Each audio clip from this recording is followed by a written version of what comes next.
And this is Texas Game Day.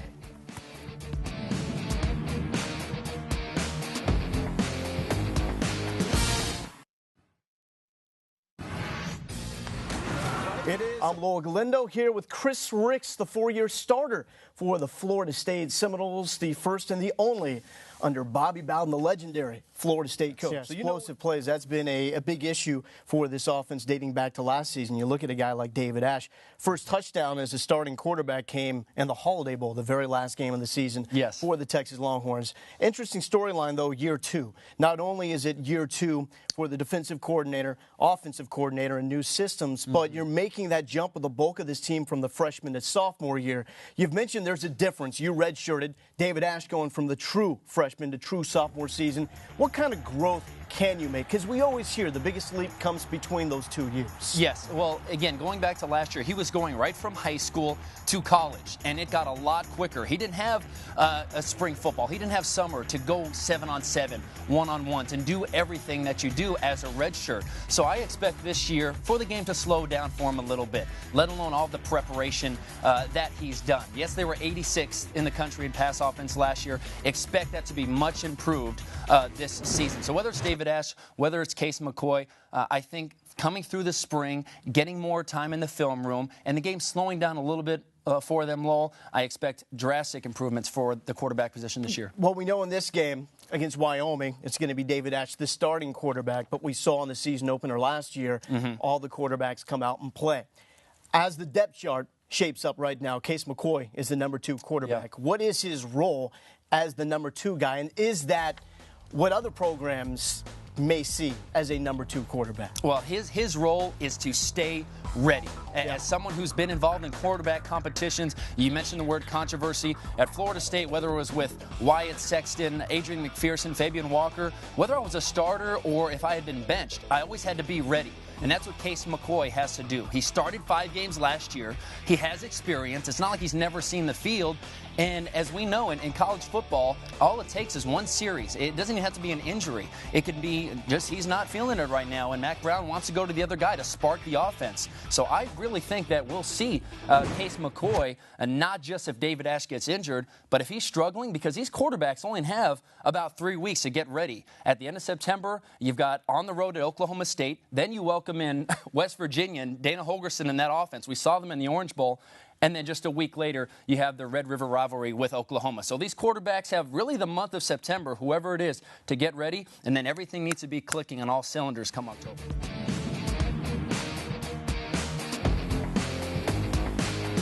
Cowboys, David Ash injures the ring finger on the throwing hand. They say it's just a strain right now. It's not going to keep him from playing.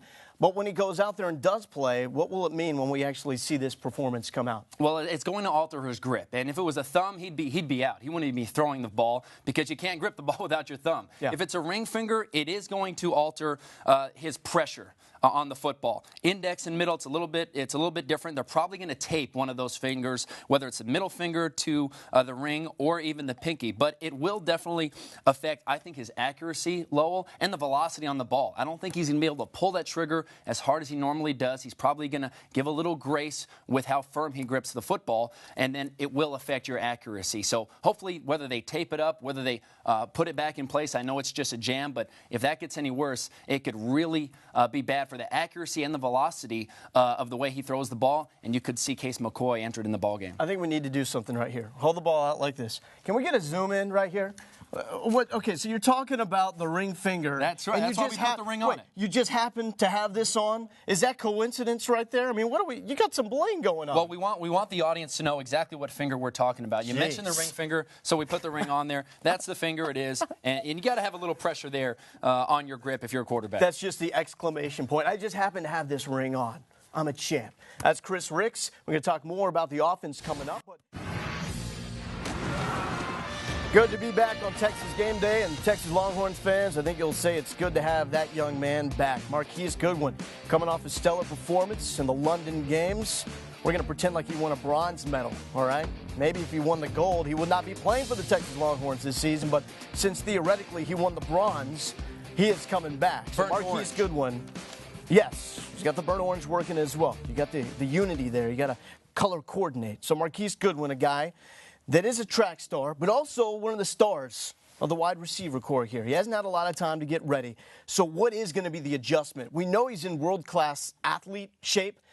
But what kind of change is it getting into world-class football player kind of shape? Well, Lowell, we had guys at Florida State who ran track and then came out for the football team. And for them, a lot of it wasn't the conditioning. It was the footwork. It was really getting those choppy steps down as a receiver, getting off the jam, getting into the secondary. It wasn't so much their speed or conditioning. It was really all of their feet. And that's, I think, will be the biggest adjustment for Goodwin, getting back into that. If you watch the Holiday Bowl early in the game, his feet weren't quite there. He was slipping a lot. But as the game went on, he was beating coverage. He was getting by Mark Anthony. And if David Ash put it out there, he probably would have had a few more touchdowns. So for him, I think it's going to be 2-a-day workouts when he gets back. A workout in the morning, workout in the afternoon, really getting his routes down, getting his feet under him, and maybe a little conditioning, because obviously he gets a break in track. In football, it is a little bit different. You've got to go play after play, get in the huddle, and then get right back on the field. But for him, I think it's going to be getting on the same page with his quarterbacks, getting back in the system, and getting out of that track mentality back into the football mentality and getting those real choppy feet under him, because it is different, the footwork from track to the football field. And really went through the same thing last year coming off the World Championships, and it was slow, no catches in the first 5 games. Yes. Then really broke out the end of the season, and everybody knows they need him. When they talk about the vertical passing game, they need to find something there, and he has been that guy for Texas. But you mentioned you played with guys that were track stars, and they weren't there, like Marquise was not there for the spring and in the offseason. So as a quarterback, how does that affect the rapport that you have with a receiver, the timing that's so critical for a quarterback and a wide receiver? Well, I think if it's a new guy coming in who hasn't been through spring football, hasn't been through those voluntary workouts in the summer, the 7-on-7, it's a little bit different. Goodwin's been around the program. We saw him in the Holiday Bowl. He's not the biggest guy, so that's why he needs to have great footwork to get off those jams, to make those moves and get by the corners like we saw last season. So there's some guys who are track guys and they try to be football players. I don't quite see Goodwin as it. I see him as a guy who can be a very high-quality football player, as we've already seen from him. He just happens to be a world-class athlete. But I think he does have the pedigree to be a high-level wide receiver. You wish he was a few inches taller, but I definitely think his speed makes up for that. Yeah, even a freshman year, he comes out in the Red River rivalry against Oklahoma, and everybody knows him as a track star. And at times, you hate to say possession receiver, but he's making plays like just a polished wide receiver would make. We've also seen him make plays in the running game, and that brings us to the bread and butter of this Texas offense under Brian Harsin, trying to get that SEC look, the downhill running attack. And we saw the big difference, and it's obvious. Why does Texas win? Why do they lose? Well, last season, you see the rushing yards per game, 237.4 in the wins. And the losses, you dock that about 100 yards. Look at the rushing touchdowns, 22 in the 8 wins, 2 in the 5 losses. Now, we know a lot of that is the health. Joe Bergeron, Malcolm Brown, they really were not healthy for the second half of the season. Then Fozzie Whitaker goes down against Missouri. People talk about, oh, we have too many quarterbacks. Do you have too many running backs? Is that bad to have guys like Joe Bergeron, Malcolm Brown, Jonathan Gray with one football? Yeah, if anyone watched USC a few years ago, what did they do? They stockpiled the backfield with top quality running backs from all over the country. And you let them compete. You let the best guy play. You get everyone some carries, but you have to have some depth there, because we saw what happened last year with Whitaker, and it really hurt this offense. It really became one-dimensional. They couldn't depend on the running game. To answer your question, I don't think they need to be a pound run game, but I think they need to be consistent and dependable. We didn't see that a lot last year, so that put a lot of pressure on the young quarterbacks to do everything through the air. So whether it's Malcolm Brown, whether it's Bergeron, or whether it's Jonathan Gray coming in, true freshman, #1 running back in the country, he's a big guy, and he's going to want to make a statement. The question is, will he be able to pick up the pass protection, the blitzes? Can he protect the football? Because I'm telling you, if your running back puts it on the carpet, as a young guy, they're going to say, get him out. He won't be on the field. So I just think they need to be effective this year, take some of that pressure off of the quarterbacks so they can bring the safeties up, and that can open up the passing game more for this offense. But if there's no running game and this becomes one-dimensional again, it's going to be very tough for Texas in the Big 12, let alone trying to get back to the BCS and compete for a national championship. Now, does that give them an edge? You know, the Big 12 defenses, they are stacked to go up against the spread attacks like in Oklahoma, Oklahoma State, West Virginia coming in from the Big East. When you have faster but smaller defenders, does it give you an edge as an offense to have those hosses like a Bergeron and Brown to run downhill at them? Well, there's always times where you're going to have to go up the A gaps, up the B gaps, go up the middle when it's third and short. So you want to have that big back. And Texas has had that the past few years. Give it to them, let them get 3 or 4 yards. But I don't think that's going to be the foundation of their running game. I still like them getting it on the edges. They've got fast running backs. And again, with Jonathan Gray coming in, this guy is phenomenal. And Texas fans are going to be very excited to see him on the field this year. I'd be very surprised if he's going to redshirt. He's going to contribute early. I still think the foundation of this run game will be getting out on the edge and then putting it up the middle when they need to. But again, the biggest thing is going to be dependability, getting 3 or 4 yards, not getting stuffed, not getting tackled for losses. Yeah. We saw even too much of that in the Holiday Bowl with tackles for loss against this run game. And that is a quarterback's best friend, is a strong running game. No, it's not really just 3 running backs, too, because the coaches feel like Jeremy Hills is an honest 4th option. So you now are talking about 4 running backs, 1 football. Can you keep a collective group like that happy? Well, if you ask the player, he's going to say yes. Behind closed doors, of course not. You want to be the guy. But like I mentioned at USC, what did Pete Carroll do? He said, hey, you're all going to get reps. If someone has a great long run, get the next guy in there. And whoever is hot, that's who we're going to stick with. But everyone is going to get their time to shine. And competition really breeds success. So as these running backs compete with each other, and they know whoever's having the best game and really even the best practice is probably going to get the most reps that week. I think that will help this running game rather than just having 1 or 2 guys, because as they compete, this offense will become more productive. And Alabama really brings home 2 of the points you just made. You can have depth in the backfield, Richardson, Ingram, Lacey, guys like that, and don't put the football on the ground. Guys like that, people think it was just all amazing runs. Those guys hardly ever fumbled, so perhaps a blueprint for this Texas offense. But the big storyline overall, Chris, with the Texas defense this season, high expectations once again, but you're losing really the heart of the middle of the defense. And we'll always talk about you want to build a defense inside out. But let's go outside first, because you got Jeffcoat, Okafor, very good cornerbacks. What are the advantages of being strong on the outside defensively? Well, as a quarterback and as an offensive guy, I know that one of the biggest things that can ruin your game plan is a rush off the edge. So if you have strong defensive ends coming off, that's going to force you to get rid of the ball quicker, not want to take that sack, and it's just going to get you out of your rhythm. So when you have that pressure coming off the edge, not only does it shut off the running game, but it puts a lot of pressure on you as a quarterback to get it out to your hots or to just tuck it and run. When you have great corners on the outside, every time you see those sacks, it's not always the defensive lineman. What do they call those? Coverage sacks, because of how good the coverage is back in the secondary. So do I want to have strong linebackers? Of course. Do I want to have a great safety like Gideon back there? Yes. But if I have to pick some strengths on the defensive side of the ball, it's going to be the rush coming off the edge, and it's going to be those cover corners. Because when they're on those islands and guys like Gideon, the safeties can't get over, it's all them. So I think that's going to be the strength of this team this year. And Carrington Bynum, Coach Mack Brown said this year at Media Day, this guy is going to be one of the best defensive backs in the country. And if you watch that Holiday Bowl, seeing him not only make great coverage plays, but shedding tackles in the open field, shedding blocks, making those tackles. This guy's a game changer. And this defense is going to be fast and furious. And we saw them last year. They were very strong. Manny Diaz is a tremendous defensive coordinator. Who knows how much longer he'll be at Texas. They don't want you to say that. They want to keep him around. But to lead the conference last year in pass defense, giving up under 210 yards a game, lead the conference over Oklahoma, over Oklahoma State, to lead the conference in rush defense, giving up 96 yards per game. This defense is going to be back. I'm not worried about them. It's really the offense that might be the weak link. If they can be strong, combined with the special teams, watch out for Texas this year. And also says something about Manny Diaz. He can work a little magic. Week 1 of training camp last year, he told me his 2 biggest concerns were the young cornerbacks and the ability to stop the run. And you hit it right there. They did those better than anybody in the Big 12. Talk about the middle of the defense, though, and it's going to be a new look. You have new linebackers coming in.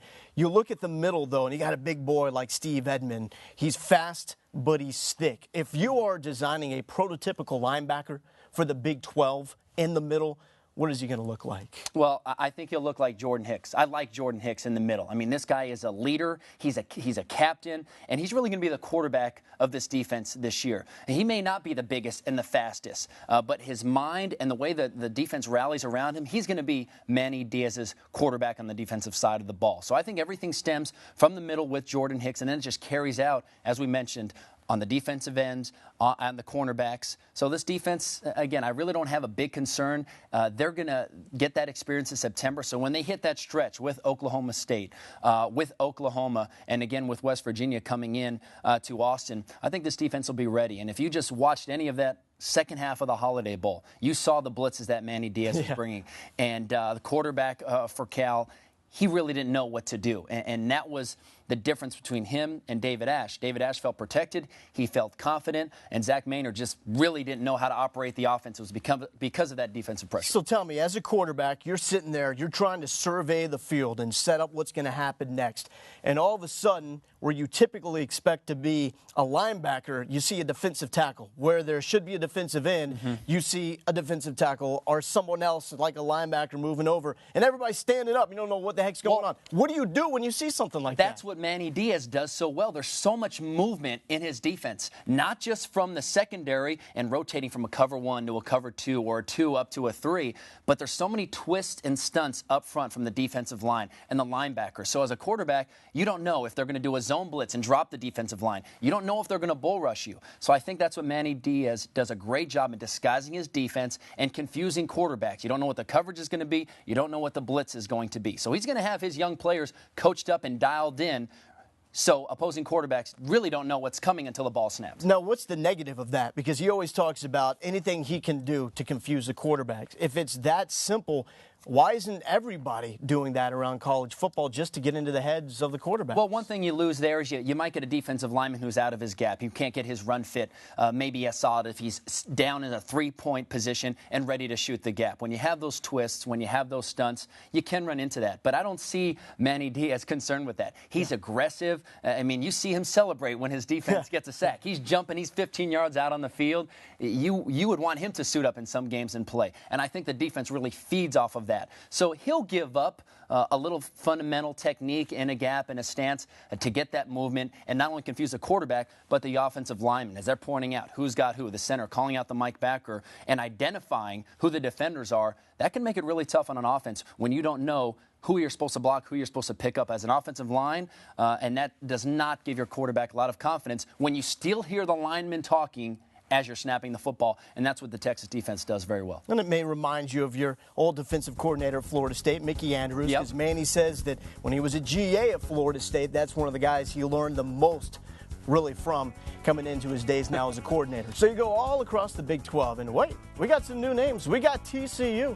We got West Virginia coming into the mix, and you see overall, according to the media, and the media knows everything, as you know, Chris, Oklahoma is the favorite in the Big 12, getting 32 of the first-place votes. 7 of those first-place votes going to West Virginia, and then Texas at the number 3 spot. First off with Texas, do you think number 3 is accurate, too high, too low? What do you think, Chris? I think number 3 is accurate right now because a lot of people maybe didn't see Oklahoma at the end of last year. We're used to seeing them in a BCS game, right? They're playing Iowa. They're kind of under the radar. But no one missed that Orange Bowl. They got to watch West Virginia have the biggest blowout in Orange Bowl history over my conference champion, Clemson, who I thought was going to run away with that game. So West Virginia is definitely on the map now. I think they deserve that number 2 ranking, and they showed just a little bit more at the end of last season. While the second half was strong in the Holiday Bowl for Texas, I think we can all agree that 4 quarters was not Texas football, and Cal wasn't a real great team last year. But for Texas to go 4-5 in the conference, that can't happen again this year. And I think that's playing into their preseason ranking in the conference just because they had a losing record last year. So I think 3 is fitting, and Oklahoma and West Virginia very deserving, I think, of those top 2 spots. Okay, so let's go a little deeper into the Big 12 as a whole. We got a little speed drill with the Big 12 Conference. Let's start off the favorite. Who is the best team that you think is in the best position to win the Big 12? Right now, I think it has to be a team that I saw tear up Florida State the past 2 years. You didn't like that, did you? Didn't like it. But anytime you have a Bob Stoops coach team, you have a quarterback like Landry Jones coming back, who a lot of people thought he was going to jump to the NFL. I think they have to be the preseason favorite. And then you have a defensive coordinator like Brenton Venables, who really reminds me me of Manny Diaz just because of their enthusiasm and how their players feed off of that. So I think Oklahoma has to be the favorite. I think they're the best team right now until someone like a West Virginia or a Texas proves that they deserve the crown. Well, let's get into some of the surprises. Who do you see as a surprise or surprise teams out there in the Big 12? My first answer would be Iowa State, and people will know that they're picked towards the bottom of the conference of the Big 12 to finish this year, preseason. I think they're third from last, but Paul Rhodes has these players believing. We've seen some of the scenes from the locker room. We've seen how proud he is of his players. Some of those were the locker room across the street here in Austin. They don't like that one. Yeah, I mean, Paul Rhodes has his team together, and this is really a family. I think he's got something special up there, and he's recruiting very well. Being out in California, he's coming after some of those big recruits out in the Golden State. So Paul Rhodes is doing a good job, but I still have to say it's West Virginia. And you may say, well, how are they going to surprise someone? Yeah, they were ranked number 2 in the preseason poll. I think what's going to surprise people, Lowell, is how quickly they come into this conference and compete and dominate some of these Big 12 teams. Because I think there's a perception that they came from the Big East. The Big East is a weak conference. That's why they left it. West Virginia, what happened in the bowl game, Clemson just completely folded. Clemson was a very good team. Yeah. And people in Big 12 country, they know about Dana Holgorsen. They know what he's capable of. They should know. They've seen him at Texas Tech. They've seen him at Oklahoma State. So I think for the non-avid fans, it's going to surprise them. Wow. West Virginia, these guys are really good. They're putting it on Texas. They're putting it on Oklahoma. And these guys really belong in our conference. So I think that will open the most eyes for the conference overall for people that don't know about the capabilities of West Virginia or miss that Orange Bowl. And say what you will about the path to the BCS that TCU and West Virginia went through in the Mountain West and the Big East respectively. We've seen once they got to those BCS bowls, they ended up getting some W's in those environments as well. So they have the proof really in the pudding there. Yes. Who's going to be the MVP of the Big 12? My first answer would probably go with that team we're just talking about, West Virginia, Geno Smith, really the trigger man for Dana Holgorsen's offense.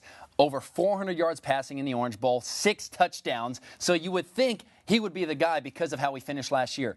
But I still have to go with the best player on the best team, and that's Landry Jones. He's the quarterback for Oklahoma. He's the one that is just cool, calm, and collected. We saw not only what he did to my Florida State defenses, which are the past 2 years have been 2 of the best defenses in the country, but we saw what he did last year in the Cotton Bowl against Texas. And you can't count him out when you've got a Bob Stoops game plan and when you've got Brent Venables leading that defense. I think the MVP preseason still has to be Landry Jones. He is the king of the Big 12 until Geno Smith comes in and proves that they can beat Oklahoma, that they can beat Texas, that they can beat Kansas State.